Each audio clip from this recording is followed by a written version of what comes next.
사회수석 비서관 장상윤입니다. 오늘 브리핑에서는 최근 있었던 의대 증원 관련 법원 판결의 의미와 정부의 향후 의료개혁 추진 방향을 설명드리겠습니다. 지난 5월 16일 서울고등법원은 의대 교수, 의대생, 수험생 등 18명이 제기한 정부의 의대 정원, 증원에 대한 집행정지 항고심 사건에 대해 각하와 기각 결정을 내렸습니다. 이번 결정은 국민 전체의 이익 관점에서 정부의 의대 증원이 꼭 필요하며 시급한 정책이라는 점, 그리고 정부가 의대 증원을 위해 그간 연구와 조사 및 논의를 지속해 왔다는 점을 확인함으로써 의료개혁 추진 과정의 적법성과 정당성을 사법 절차 내에서 인정받은 것으로 평가할 수 있습니다. 먼저 이번 판결의 귀추를 주목하며 불안한 마음으로 25학년도 대학 입시를 준비해온 수험생과 학부모님의 목전의 불확실성이 해소되어 매우 다행스럽게 생각합니다. 정부는 한국대학교육협의회와 함께 2025학년도 대입 전형 시행계획 변경 등 관련 절차를 신속히 마무리 짓고 각 대학이 올해 입시를 안정적으로 운영할 수 있도록 지원을 아끼지 않겠습니다.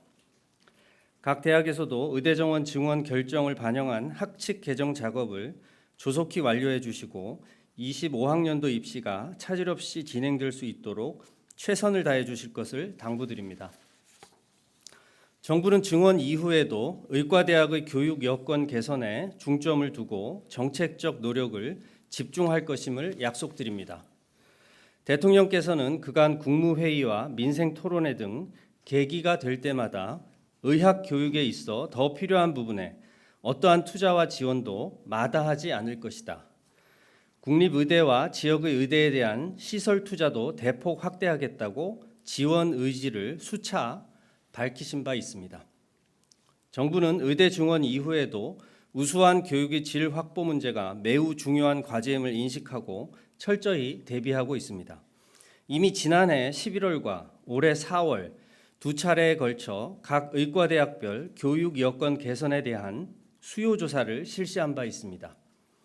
대학별 의대 증원분 배정도 대학의 신청 범위 내에서 결정하였고, 이에 더해 대학의 의견을 존중하여 2025학년도에 한해 모집 인원을 증원분의 50에서 100% 사이에서 대학별 교육 여건에 따라 자율적으로 정하도록 허용한 것도 의대생들의 학습권 보호를 위한 정부의 신중한 결정이었습니다. 아울러 정부는 지난 3월부터 국무조정실 주관으로 관계부처가 참여하는 의대 교육 지원 TF를 운영 중입니다. 조속한 시일 내에 교수 요원과 시설, 기자재 등 연차별 투자 로드맵이 담긴 의대 교육 선진화 방안을 확정하고 신속한 지원에 나서겠습니다. 의료개혁을 계기로 우리 의과대학이 양적 질적으로 한 단계 도약하고 글로벌 선진국 수준의 의학 교육이 현장에서 이루어질 수 있도록 최선을 다하겠습니다. 의료계에 요청드립니다.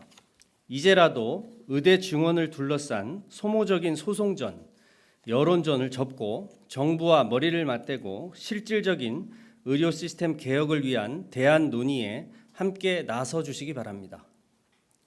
의료개혁을 추진함에 있어 정부가 최우선 가치이자 책무로 삼고 있는 것은 국민의 생명과 건강을 지키는 것입니다. 정부는 전공의들이 의료 현장을 이탈한 어려운 상황 속에서도 환자의 건강과 생명을 지키기 위해 비상진료 체계를 가동하고 있습니다. 예비비 편성을 통해 의료진들에게 당직비를 지원하고 전문의와 진료 지원 간호사를 추가로 채용하고 있습니다. 환자가 많이 찾는 주요 병원에는 담당관을 지정하여 매일매일 상황을 모니터링하고 있습니다. 환자의 증상에 따라 적절한 치료가 가능한 병원을 신속히 찾을 수 있도록 진료 지원 체계도 구축, 운영하고 있습니다. 이러한 노력에 힘입어 현재 상급 종합병원과 종합병원 전체 입원 환자는 집단행동 이전의 92% 수준으로 매주 조금씩 회복되는 추세이며 중환자실 입원 환자 수도 집단 행동 이전의 94% 수준입니다. 환자 곁을 굳건히 지켜주고 계신 의사, 간호사, 의료기사 등 의료진 여러분의 헌신 덕분이라고 생각합니다. 다만 상급 종합병원만 떼어놓고 보면 외래 진료에는 큰 어려움이 없는 것으로 확인되지만 아직 환자와 가족분들의 불편과 불안이 계속되고 있습니다. 정부는 비상진료 대책을 한층 강화하여 진료 공백을 최소화하겠습니다. 첫째, 교육과 훈련을 통해 진료지원 간호사를 확대하고 군의관, 공보의 추가 배치 등 가용한 의료 인력을 최대한 확보하여 환자들의 진료에 차질이 없도록 하겠습니다. 둘째, 고난도, 고위험 환자는 상급 종합병원에서 중점적으로 볼 수 있도록 하고 중등증 이하 환자는 종합병원이나 전문병원에서 담당할 수 있도록 진료 협력 체계를 강화하겠습니다. 중증 응급 전문 수술이나 처치 등에 대한 건강보험 수가도 조속히 인상하겠습니다.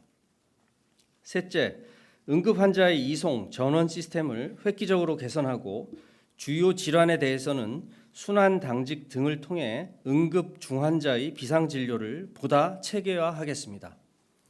정부는 앞으로도 환자와 보호자의 현장 목소리에 귀 기울이며 지속적으로 추가 대책을 마련하겠습니다. 피해 신고 지원 센터를 통해 접수되는 환자들의 어려움을 하나하나 해결해 나가고 필요한 법률 지원도 적극 제공하겠습니다. 전공의와 의대생 여러분께 당부와 호소의 말씀을 드립니다. 의대 증원 문제가 일단락된 만큼 만족스럽지 못한 부분이 있더라도 이제는 제자리로 돌아와 의료개혁 정책에 대해 의견을 적극 제시하고 의료 현장을 근본적으로 변화시켜 나가는 일에 동참해 주시기를 간곡히 부탁드립니다.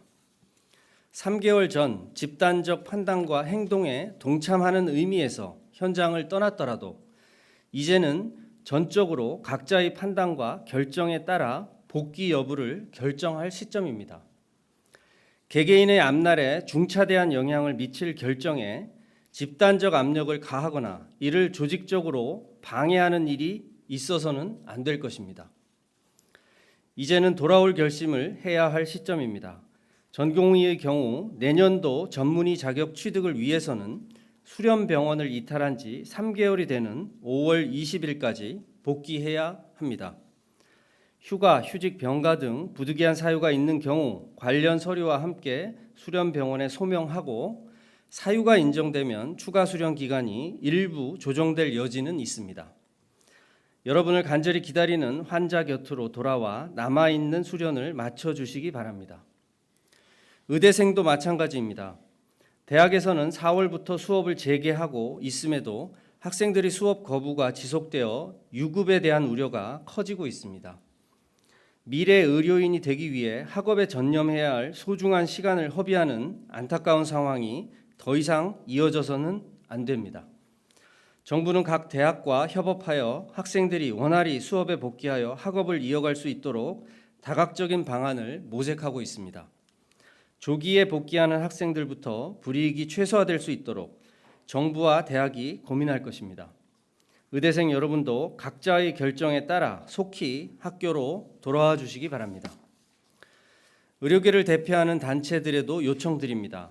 정부와 대화의 자리는 언제든지 열려 있습니다. 의료개혁 특위 참여든 정부와 1대1 만남이든 정부는 열린 마음으로 대화에 나설 용의가 있습니다. 의대 증원 원점 재검토, 1년 유예 등 실현 불가능한 전제 조건 없이 우선 대화를 위한 만남부터 제안합니다.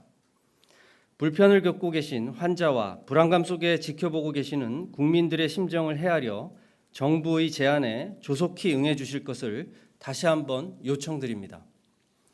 마지막으로 지금도 의료 현장을 묵묵히 지켜주고 계신 의료진 여러분과 국민 여러분께 감사의 말씀을 드립니다. 최근 여론조사에서도 의료개혁에 대한 일반 국민의 지지율이 70%를 넘을 정도로 변함없는 의지를 확인할 수 있었습니다.